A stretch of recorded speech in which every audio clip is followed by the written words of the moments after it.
ก็จะกินกันแบบอะไรอย่างงี้ใช่ไหมคุณน่ากลัวขนาดทำอย่างนี้น่ากลัวเลยอะฉันกลัวผีมาก แต่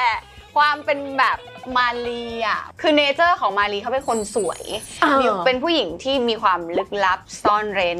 มีเสน่ห์อย่างเงี้ยเขาก็จะแบบเวลาที่เขาตายไปเป็นผีเราก็จะนึกภาพว่าแต่เขายังไม่รู้ตัวว่าเขาตายเพราะฉะนั้นกิริยาท่าทางเขามันยังคงคีปไว้อยู่เราก็เลยต้องแบบดีไซน์งั้นหนูขอแบบว่ากินของเส้นไหว้แบบที่ไม่เคยมีผีที่ไหนเคยทำมาก่อนเราพรีเซนต์เองเลยเหรอเนี่ยใช่มันก็จะมีความแบบมันก็จะมีความแบบกินแบบอะไรแต่ต้องไปดูเพราะว่าองค์ประกอบมันอุ้ยเลิศเล่นเลยอ่ะไปดูกันนะคะไปดูกันนะราคีนะคะแล้วอยากรู้ว่าตอนทำเซ็กซี่นะอิงฟ้าเคยมีโมเมนต์ที่เราเกิดอารมณ์ไหมมันต้องเกิดค่ะมันหมายถึงว่าอารมณ์มันต้องเกิดเพื่อแต่ว่ามันไม่ได้เป็นอิงฟ้าที่รู้สึกนะมันต้องเป็นตัวละครนั้นมันเป็นตัวละครนั้นที่รู้สึกอย่างเช่นแบบที่ทุกคนเห็นในตัวอย่างอะไรเงี้ยมันก็จะมีเหมือนก่อนเราจะเล่นเราก็ต้องแบบโอเคให้นี่ไม่ใช่อิงฟ้านะแล้วนี่ก็ไม่ใช่พี่โปอันนี้คือมาลีอันนี้คือปราณขออนุญาตกันก่อนแล้วก็เพื่อที่เราจะเล่นกันแบบว่าลองเทคเพื่อให้ผ่านเราจะได้ไม่ต้องเล่นกันหลายรอบเพื่อให้มันแบบเพื่อเป็นการเซฟพวกเราด้วยอะไรเงี้ยค่ะใครว่าเลิฟซีนเล่นง่ายนี่ไม่จริงนะไม่จริงเล่นยากมากเพราะเราต้องเล่นที่คนเชื่อด้วยว่าแบบว่าภาพที่ออกมามันต้องดูเหมือนคนมีเซ็กกันจริงๆอ่ะมันก็เป็นความสวยงามที่เป็นศิลปะอีกอย่างหนึ่งที่ฟ้าว่าแบบโหก็เล่นยากอยู่นะแล้วทำไมดีนะคะมันมีแมงมุมซึ่งเห็นว่าแมงมุมมันสื่อถึงอะไรมันมีความแบบเพราะว่ามันเป็นอะไรเกี่ยวกับ biology history หรือว่าแมงมุมมันกินผัวมันหรือมันอะไรคะคือแมงมุมเนี่ยถ้าจริงๆถ้าเรามองเขาเป็นสัตว์อ่ะมันถ้าคนที่เลี้ยงอ่ะจะมองว่ามันสวยเนาะมันมีขนบางทีมันมีสีสันหรือว่ามันมีขาแต่ถ้าบางคนที่ไม่ชอบอย่างตัวพี่ไฟเองอ่ะเพื่อนเขากลัวแมงมุมมากใช้คำว่าเกลียดเลยก็ว่าได้แบบถ้าคือเห็นเลเวลแบบไกลๆเนี่ยก็คือไม่ได้คือกลัวแมงมุมคือไม่ชอบคนไม่ชอบคือกลัวไปเลยก็เลยเปรียบเป็นเหมือนแบบเขาเอามาเปรียบเป็นแบบความเป็นมาลีอ่ะคือถ้าคนที่ได้เข้าไปถึงแก่นของเขาข้างในจริงๆอ่ะมันจะมีความแบบปมอะไรหลายอย่างที่จริงๆเขาควรเป็นผู้หญิงที่ถูกรักคนหนึ่งเลยแต่ว่าภาพลักษณ์ข้างนอกเขาอ่ะมันเหมือนเป็นเกราะที่ทำให้คนไม่กล้าเข้าหาคนกลัวหรืออะไรก็แล้วแต่ถ้าลองได้รู้จักก็คงจะรักคงจะชอบเหมือนกันความลี้ลับความซ่อนเร้นมันก็จะที่เราเห็นในตัวอย่างที่จะมีแมงมุมเข้ามาเกาะตัวมาลีอะไรเงี้ยมันก็จะเป็นเกี่ยวกับปมในวัยเด็กของเขาด้วยที่เขามีสิ่งเนี่ยยึดเหนี่ยวจิตใจของเขาซึ่งจะเป็นอะไรก็อยากให้ทุกคนไปดูนี่ใช่ค่ะสาเหตุอะไรคะที่ควรจะดูหนังเรื่องนี้มากที่สุดอยู่คิดว่าเป็นเพราะอะไรทำแบบตลกสนุกลี้ลับหรือว่าเล่นยากเล่นง่ายคืออยากให้มาดูตรงไหนเขาบอกว่ามีจุดแบบ Magic Moment เยอะเห็นว่า Magic Moment เยอะมากมันเป็นหนังที่ไม่ได้มีแบบนี้ในไทยมานานแล้วก็นักแสดงทั้ง4คนน่ะน่าจะฉีกกันหมดหมายถึงว่าฟ้าเองฟ้าก็ไม่เคยเล่นบทแบบนี้เรารู้สึกว่ามันยากมันเคยพูดกับผู้ใหญ่ว่าเราอยากเล่นหนังผีแต่พอได้มาเล่นเรื่องนี้เราก็ดีใจเนาะติดต่อเข้ามาแต่เราไม่ได้อยากเล่นเป็นผีตอนแรกอะที่บอกผู้ใหญ่ไปลืมพูดที่จบอยากเล่นหนังผีไอ้ฟ้าค่ะ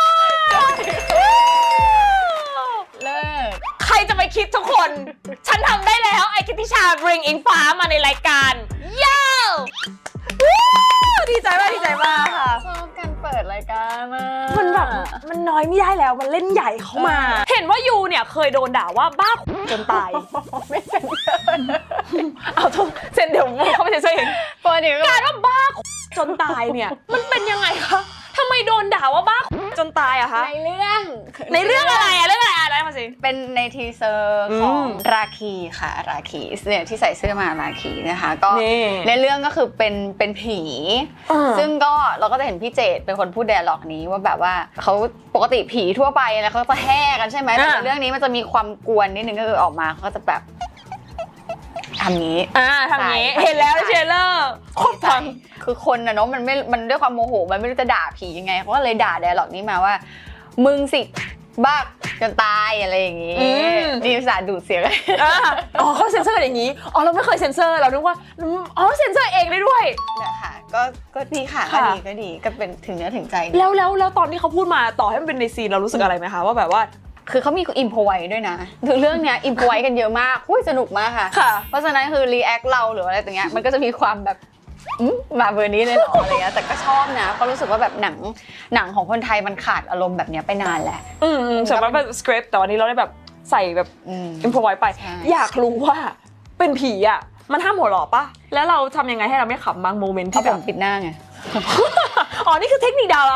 าใหญ่เขาจะปิดหน้าใช่เอาผมมาปิดจริงๆก็คือในเรื่องนี้ก็จะมีแบบพี่แจ๊ดมีแม่ฮายแล้วก็มีพี่ๆนักแสดงท่านอื่นที่แบบตลกมากแล้วเขาก็อิมพอไว้กันแบบโอ๊ยไม่ได้มีในบทนี่บางทีเราอ่ะเป็นคนเส้นตื้นไงพี่ชาเราก็จะมีความแบบสุดท้ายคือเราก็จะผ่านแบบเทคนั้นไปก็มันก็เป็นแบบสนุกมีความกวนมีความตลกแล้วก็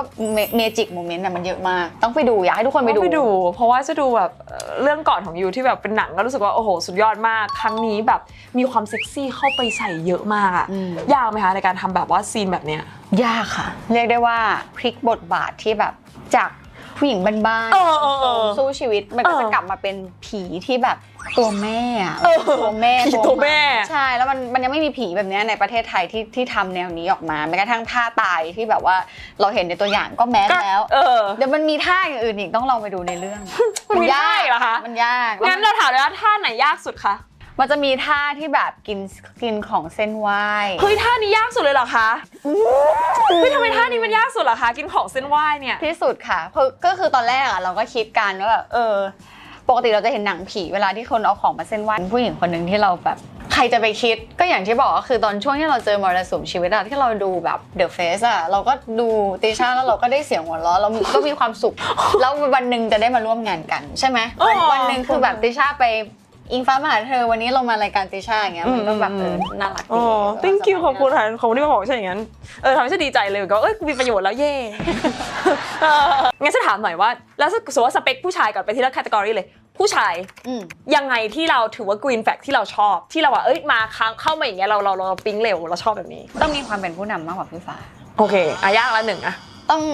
คือต้องเหมือนแบบเวลาเราอยู่กับใครอะเขาจะทีเราเป็นพี่หมดเลยนะหมายถึงว่าทีแบบพี่สาวเป็นแม่เป็นอะไรที่แบบอบอุ่นดูแลที่แคร์ดีอย่างเงี้ยทุกคน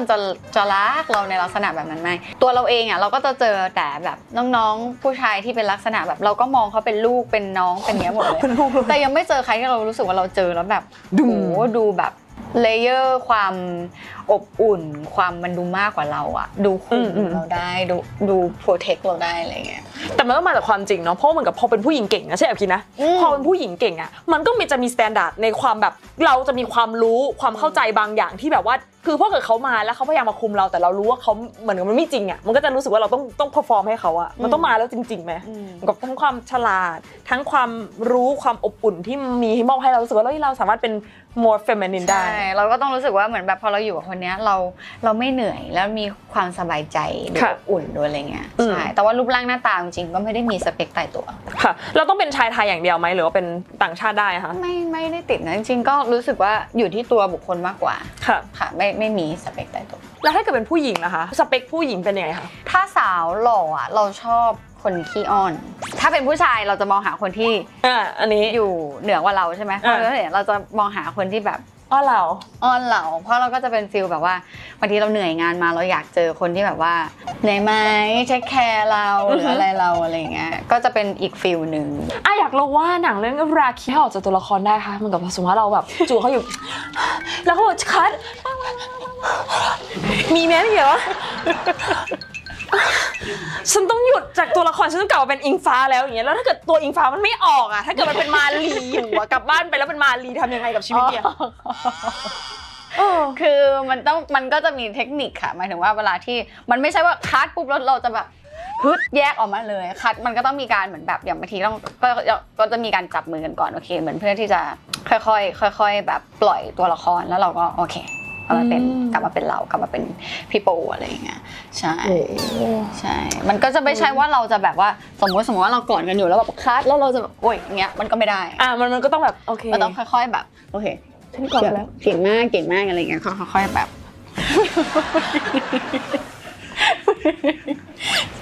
กลัวมาก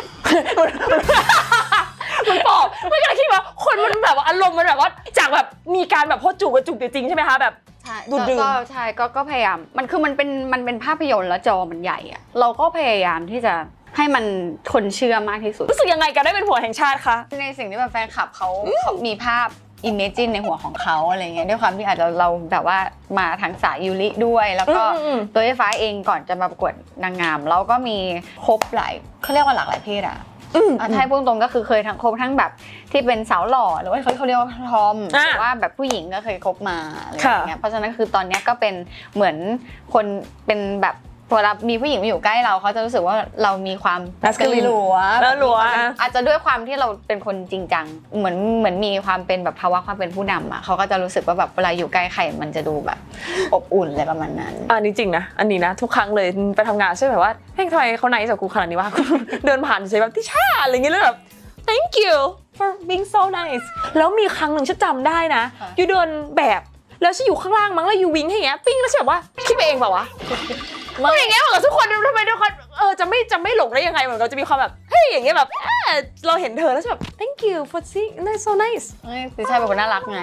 เคยร่วมงานแล้วรู้สึกว่าแบบเป็นแต่ไม่ได้บอกว่าตัวเองเป็นผี อยากเล่นเป็นคนเห็นผีโอเคลักษณะนั้นแต่พอเรามาดูบทโอ้โหผีมาลีมันต้องเป็นเราแล้วอะเพราะว่าแบบ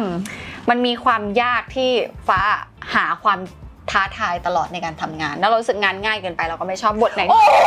ชีวิตเธอง่ายเกินไปก็ไม่ใช่เพราะเรารู้สึกว่างานไหนที่มันยากมันจะเป็นที่พูดถึงว่าแบบโอ้ยทำได้ยังไงค่ะเรื่องนี้มันก็จะมีความครบทุกรสชาติเพราะว่าเราได้แบบผู้กำกับไม่ว่าจะเป็นแบบพี่ปอนบิยอนข่าวที่เป็นแบบคนผลิตหนังเรื่องนี้เลยนะคะกับผู้หนิงแล้วก็ได้พี่พิงเข้ามาด้วยมันก็จะมีความหลากหลายอารมณ์เรียกได้ว่าไปสุดทุกทางเลยค่ะในเรื่องนี้ก็ไปดูได้นะคะเรื่องราคีเนาะดูที่ไหนได้บ้างคะทุกโรงภาพยนตร์เลยค่ะก็เดี๋ยวเราหลังจากที่น่าจะออนตอนช่วงที่มีแฟนสกรีนนิ่งด้วยก็จะมีแบบนักแสดงหลัก4คนเนี่ยค่ะจะมีไปต่างจังหวัดด้วยคุณดูอยู่อาจจะมีพวกเราไปโผล่อยู่ในโรงก็ได้ต้องรอลุ้นดูก็ต้องไปดูทุกวันนี้ไปดูโรงไหนจะไม่รู้เพราะว่าเขาจะโผล่มาหาเราได้ค่ะก็ทุกโรงภาพยนตร์ค่ะฝากไว้ด้วยกันแต่ว่าเรื่องนี้ห้ามไปดูคนเดียวเพราะมันมีแค่อะไรเงี้ยใช่ไหมมันก็จะตกใจแค่มันจะไม่มีใครให้ก่อนดีไม่เสยหน้ามาขอโทษทีดีได้อยู่ในบ้าน